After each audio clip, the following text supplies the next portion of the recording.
సహాయ మంత్రి. అలాగే ఛాయిస్లు కూడా ఉంటాయి. అదే సందర్భంలో ఉన్నటువంటి బండి సంజయ్, కిషన్ రెడ్డి, ఇక్కడ శ్రీనివాస్ వర్మ, వీళ్ళని తీసేసి మాకు రావాలని కోరుకునే వాళ్ళు ఉన్నారు. అక్కడ రాష్ట్ర రాజకీయాల ఇంపాక్ట్ నితిన్, ఇప్పుడు అతను ఉన్నాడు కదా నబీన్, బీజేపీ జాతీయ, ఇతని అభిప్రాయాలు కూడా తీసుకుంటారు అందులో.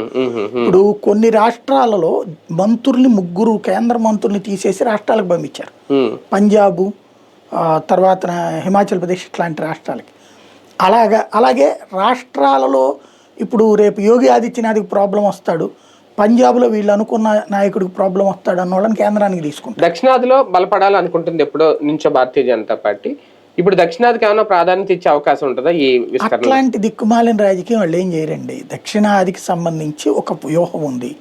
రేపు కర్ణాటక ఎన్నికలలో గెలవాలడానికి వ్యూహం ఉంది.